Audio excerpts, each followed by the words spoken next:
Hello and welcome to By the Book. I'm your host, Joe Hebert. Today we continue our course on truth, justice, and leadership with the study of Plato's Gorgias.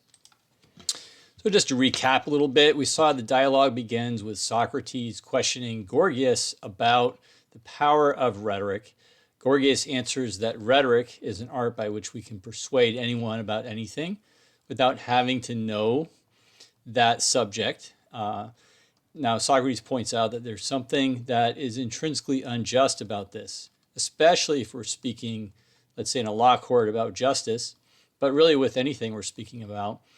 If we can bring about the persuasion of somebody to do something or act upon some belief, and we don't know whether it's true and it may be false, we are knowingly doing or risking some kind of harm to that person.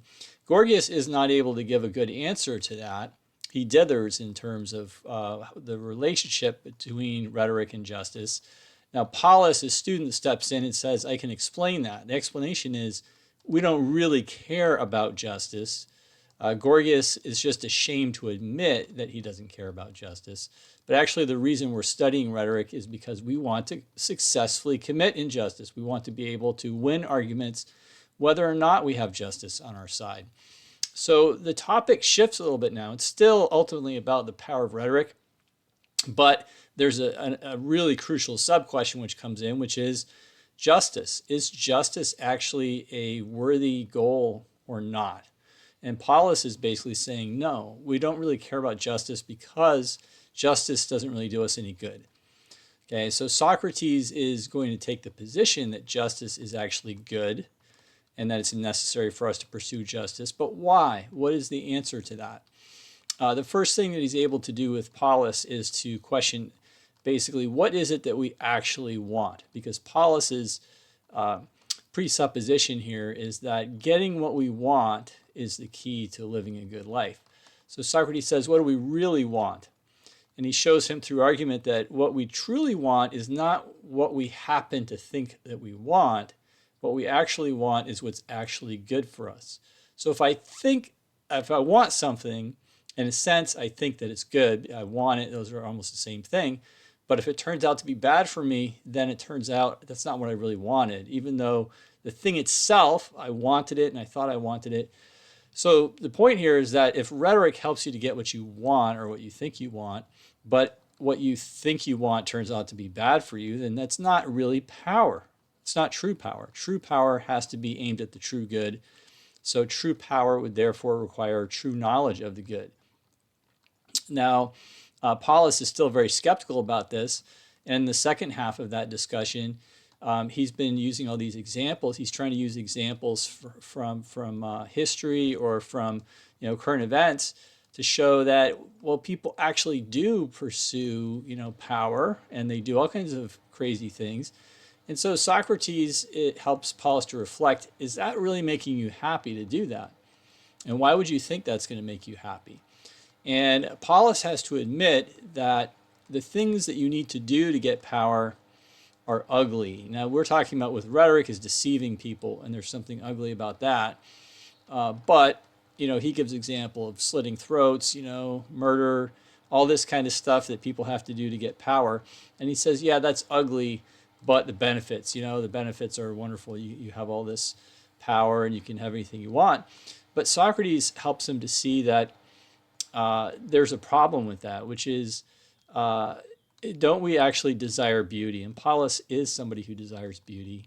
And he says, if you desire beauty, but you're committing these heinous acts in order to get power, then aren't you making yourself ugly by doing this? And therefore, you are going to become repulsive to yourself.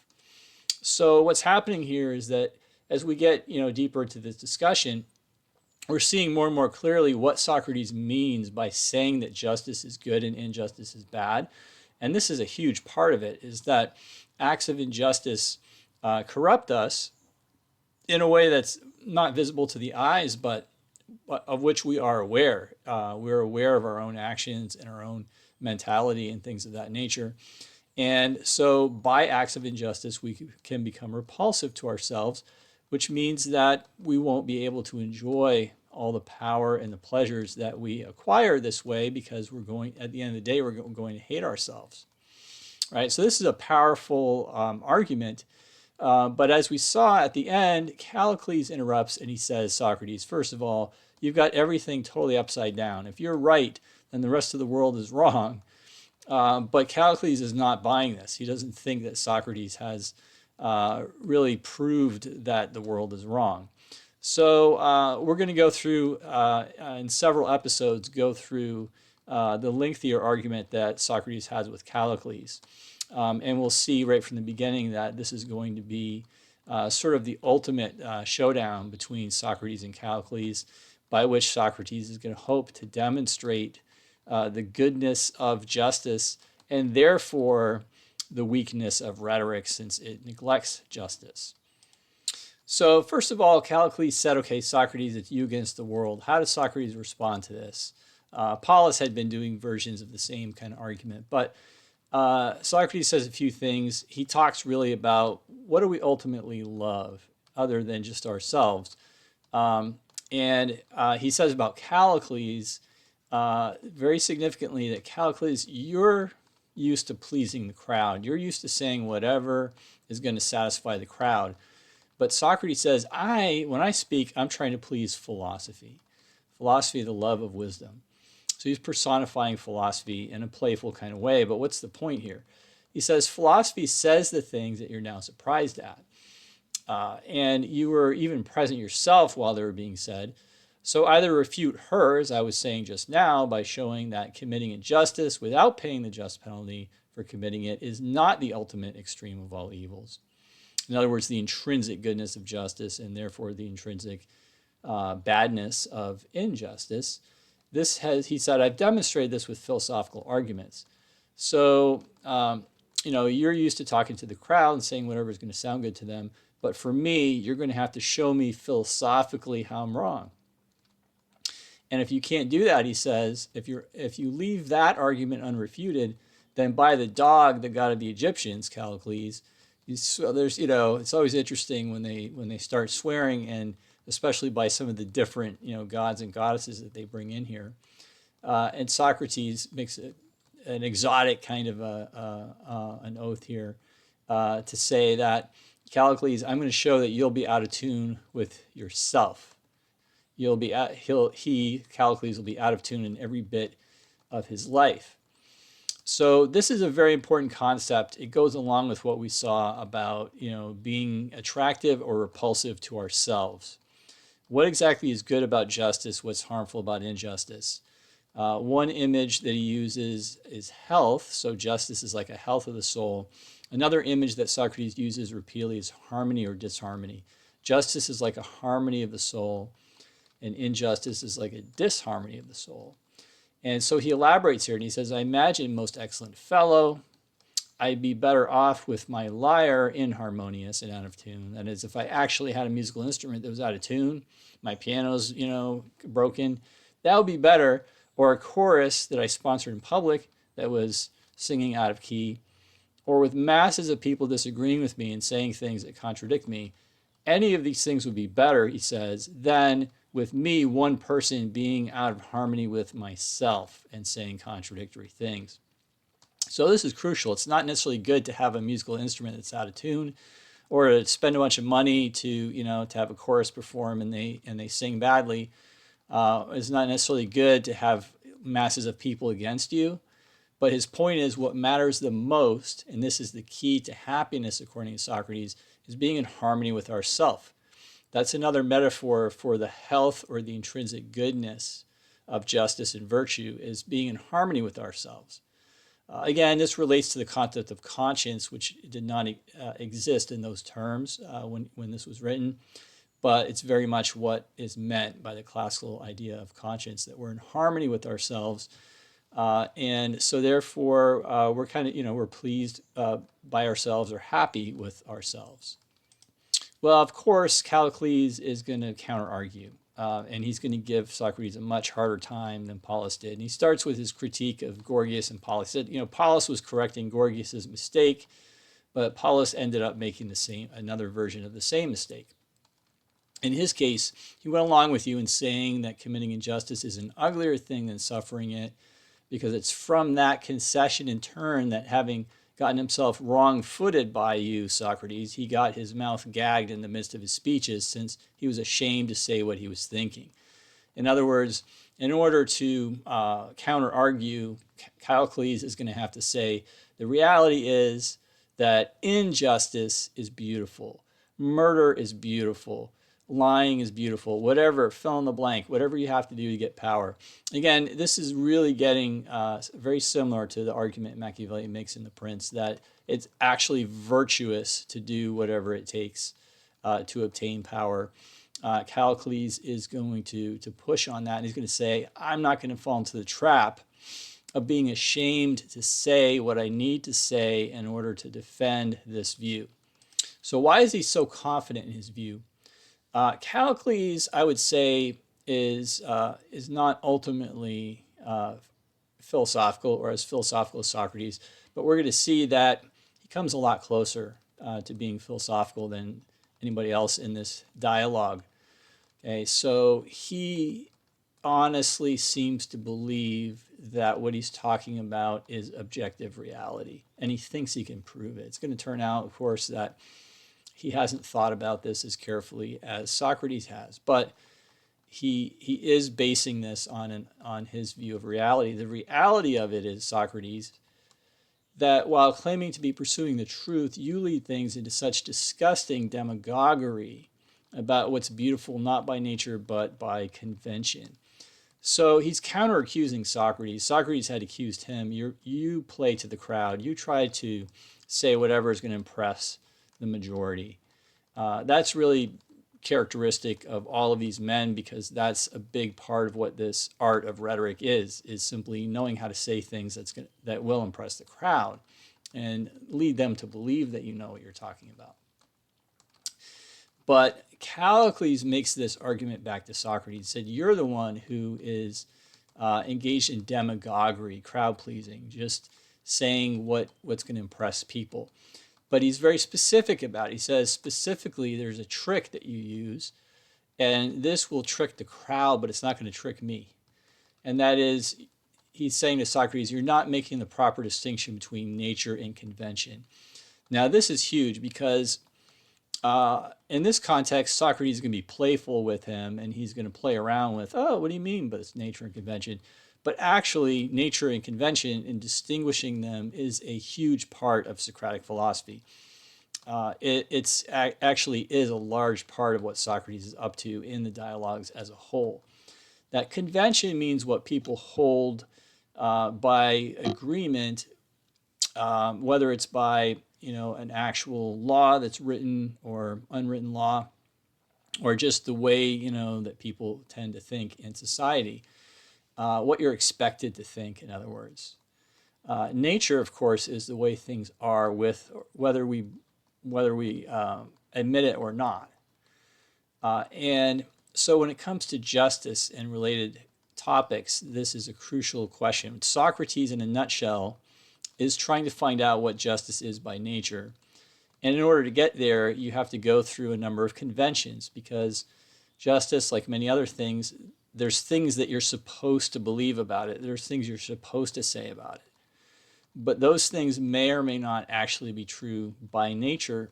And in a sense, that's what philosophy is all about, is trying to cut through convention to get to nature. So this is a high-level argument, relatively speaking, because Callicles is actually using Socrates as weapons against him. He's saying, you're basically accusing us of trying to please the crowd by saying things that are conventional rather than true by nature. But you're the one who is constantly deceiving people by switching back and forth between nature and convention, and they don't notice that. And that's how you end up getting them to contradict themselves, because they get confused between whether they're supposed to be talking about nature or convention, or they don't really see, like you do, that there's such a difference, so they get stuck there. For the most part, these things are the opposites of each other, he says. In other words, generally speaking, what we're supposed to think and what we're supposed to say is the opposite of the truth. nature and convention are opposed to each other. So if someone is ashamed and doesn't have the nerve to say what he's thinking, he's forced to say contradictory things. So he's on to Socrates' game, right? He's saying, I know how you fool these people, and no matter how smart they are, they end up falling into your trap, but I'm not going to fall into that trap. But what is the truth? What is nature as Callicles understands it? What's the reality here? And this is where we're going to get into the meat and potatoes. This is where this argument is going to become so crucial to really seeing what Socrates thinks in contradistinction to Callicles. So Callicles, the suffering of injustice isn't an experience that belongs to a man at all, but to some slave who's better off dead than alive. Anyone who's subjected to injustice and insults and isn't able on his own to defend himself or anyone else he cares about. So we're going to see that for Callicles, not only is it better to commit injustice than to suffer it, but suffering injustice makes you an inferior person. This is what really matters to him. We're going to see that being superior is what really matters for Callicles. And although he's clearly deeply at odds with Socrates, but here again, there's something that actually ties him together with Socrates. That when Socrates argues that justice is intrinsically good, and justice is like health and it's like harmony, part of what he's implying is that the just person is superior. The just person is actually living a better life. Okay, and so this is what is at stake for Socrates. What is the good life? What is the best way to live? He's not just looking for how to get along with people and how to, how to go with the flow. He's looking for if you need to be different from everyone else in order to actually be happy and actually be virtuous, then that's what you need to do. So there is a common motive between Socrates and Callicles, but let's look at how Callicles will define or depict superiority, because Socrates will point out that even though he has a tremendous passion for superiority and being superior, and he thinks he knows what that means, but Socrates will show that he actually cannot define it coherently. But he goes on. He says, I imagine that those who make the laws are weak people and the majority. So this is really interesting and crucial here. This is how he's explaining the conflict between nature and convention. By nature, strength and superiority are good. But who makes the laws? Who makes the rules that we live by? It's the majority. They outnumber everybody else. But individually, they're all weaklings, right? They're not superior. They're inferior. So it's the inferior people who make the rules that we have to live by. And that's why, by convention, injustice is bad, right? By nature, injustice is good, but by convention, it's bad because the people making convention, the people making the rules, and we should see in Greek, the word for law and for convention is the same. It's nomos. So depending on the context, they translate it as law or as convention. But he said the people who make the laws or make the conventions are the weaklings who want to put down the strong. And so it's with view to themselves and what's advantageous to them that they make the laws, praise the things they praise, and blame the things they blame. This, by the way, if not only does this resonate with Machiavelli's view of what virtue is, strength and power, but we could go all the way to, say, Friedrich Nietzsche in his idea of the slave morality, that Christianity and Socratic ethics is a slave morality. It's really just taking weakness and glorifying it, and it comes out of people who are weak and powerless and just want to praise weakness and powerlessness.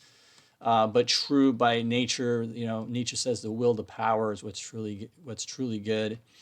And here Callicles is arguing something very similar to that it's this kind of natural superiority that really matters and has nothing to do with, justice. Justice is an artificial construct, in other words.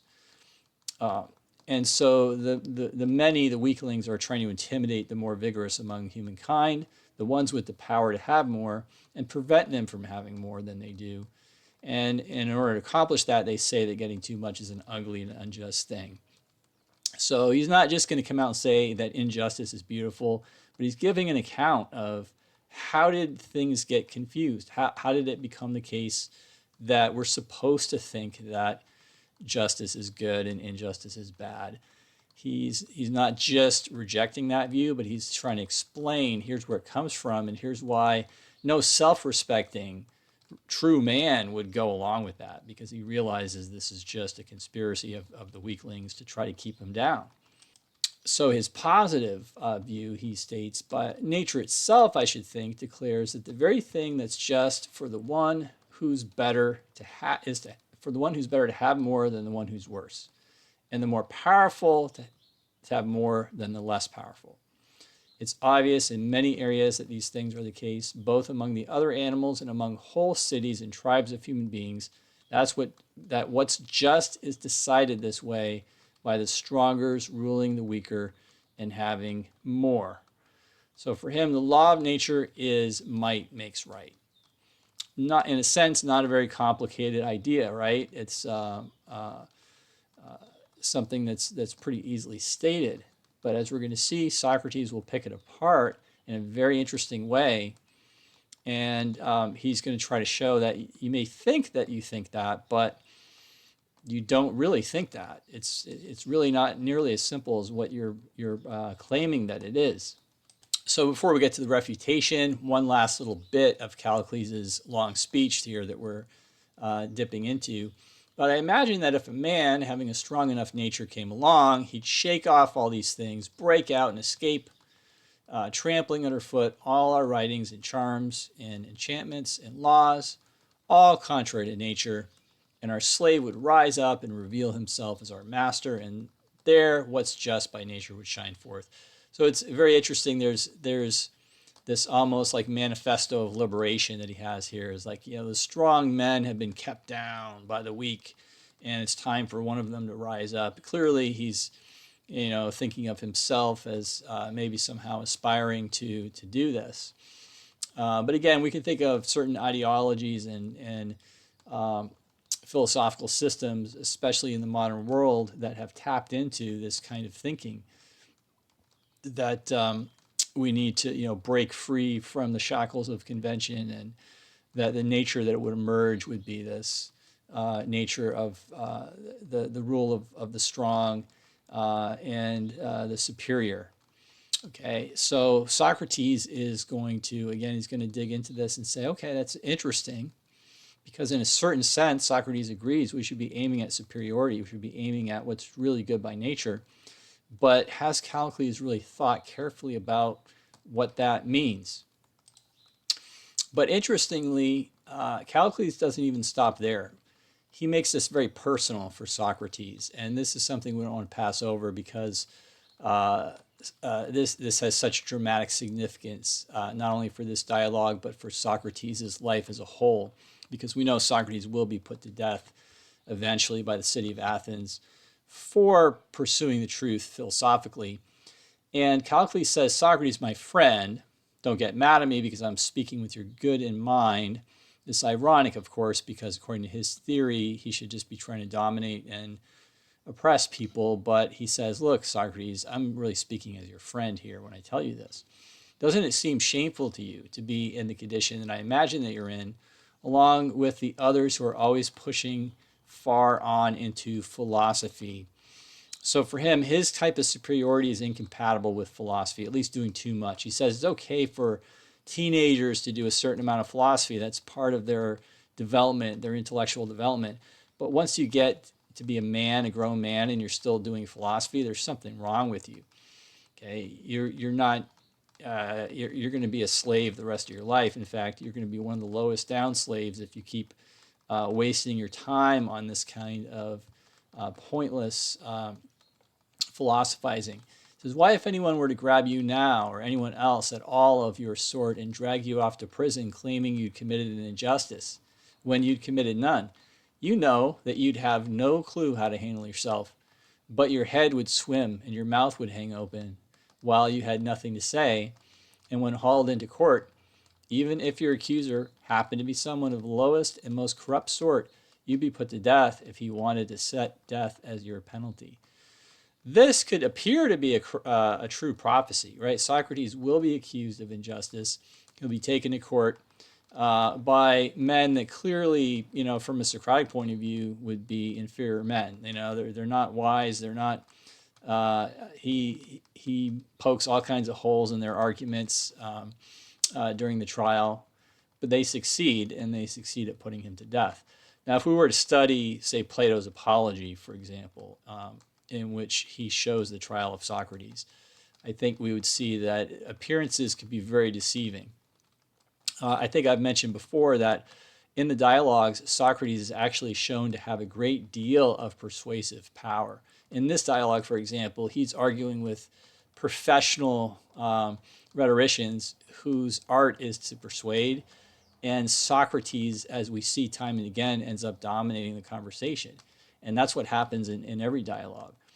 And even in the Apology, when he is convicted and sentenced to death, if you read it with any care, I think you can see that Socrates very easily could have avoided that outcome had he wanted to.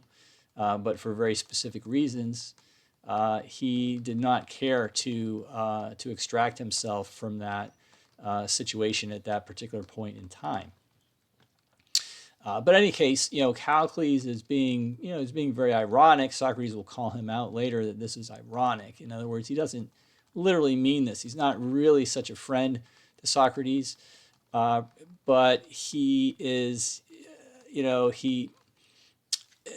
one aspect that you can see from this, he's probably bragging to some extent, just like Socrates is saying, I'm going to show you that you disagree with yourself.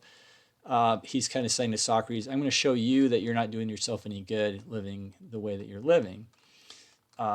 But so in a sense, it's just kind of uplifting his own view, but also it shows that he thinks this really is the objective truth. This is the way it is. It's the way for me, for you, for anybody. If they had the ability, this is what they should do with it. They should get power by any means.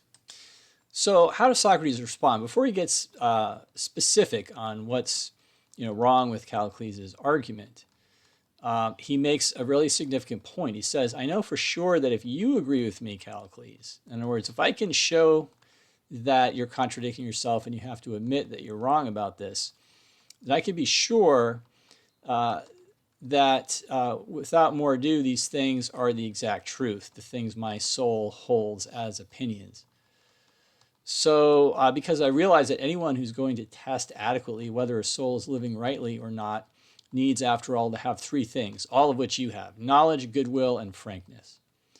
So this is a high compliment to Callicles. He's going to argue that Callicles is deeply wrong about the most important things, but he's saying that he has thought about them more deeply than Gorgias or Pallas, that he has a frankness and a goodwill, that he really wants to focus on what is objectively true and make that clear in the conversation. And yes, there's irony in this because, Callicles has been very insulting to Socrates, and we didn't quote all of the insults that he used. But Socrates actually says at one point, please be gentle, please be gentle with me. I can't, continue this discussion if you keep insulting me like this. But on the other hand, Callicles really does seem intent on knowing the truth and revealing the truth in conversation. And so Socrates says, if I could persuade you, that's real proof. He's implicitly admitting that Callicles is right, that since Gorgias put up such a weak effort, to argue with him, it didn't really prove much. And Pallas, I think Socrates was able to prove some important points, but Pallas also gave in a little bit easily.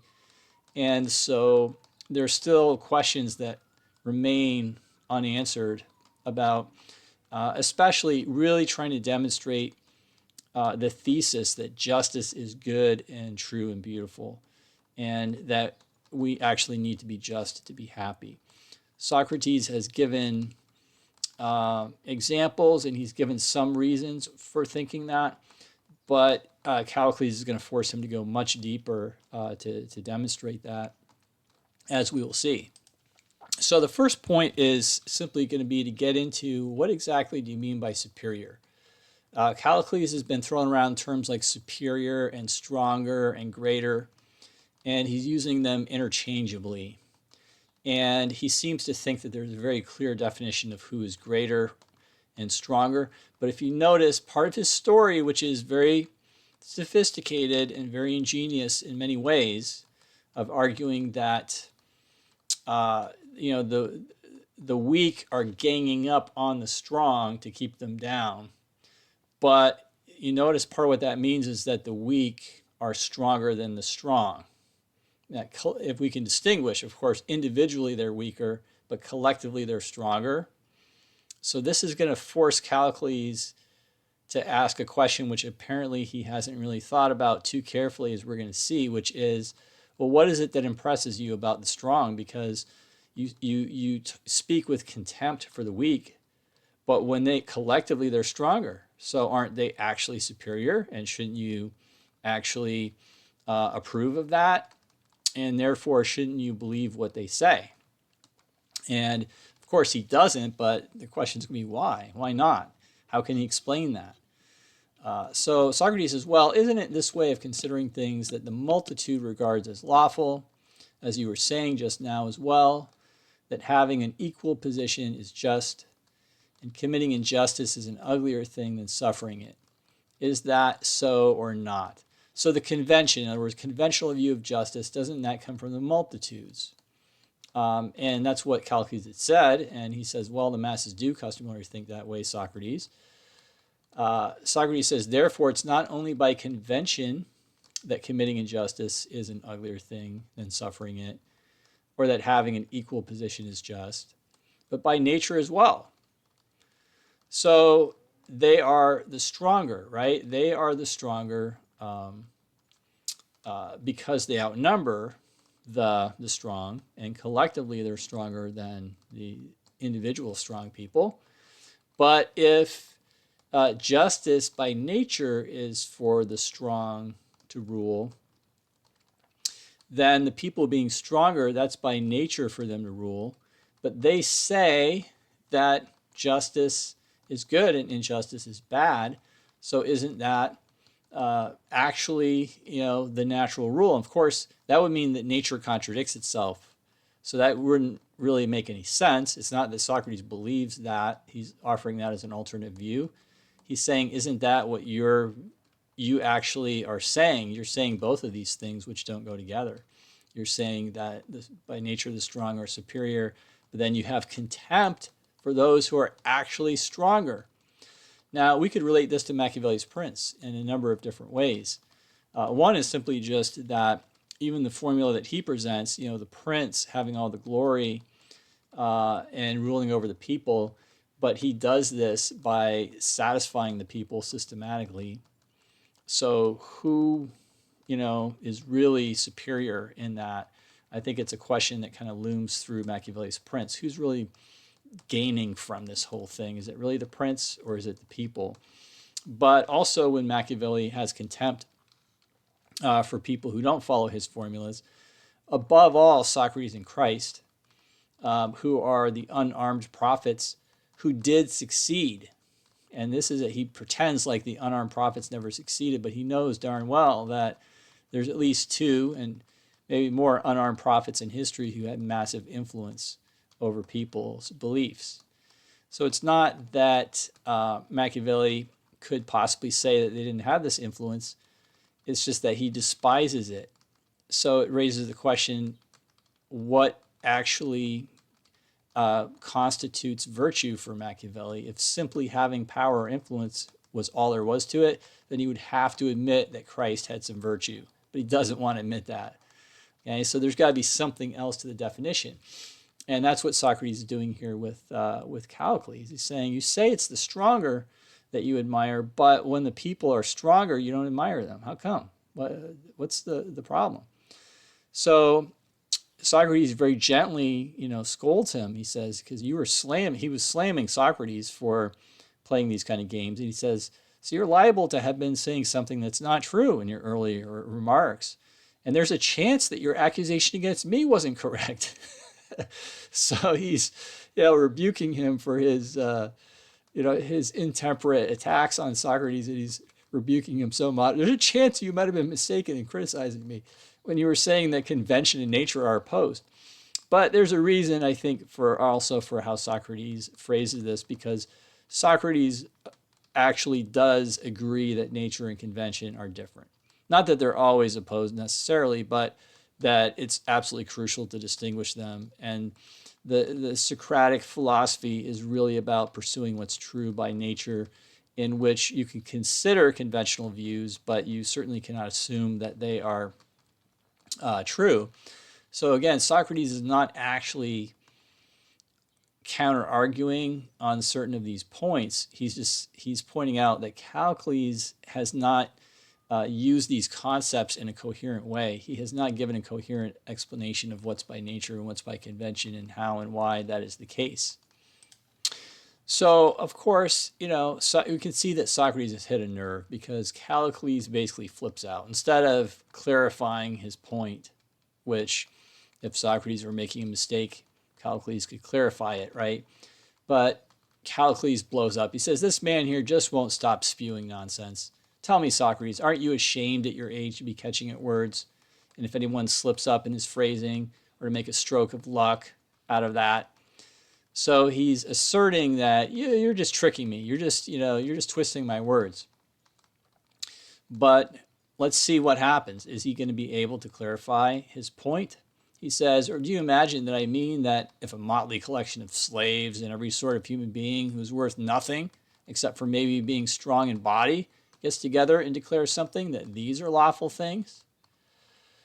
So previously, he was, in fact, conflating strength, power, superiority. It all went together, and he thought that was pretty obvious and pretty clear.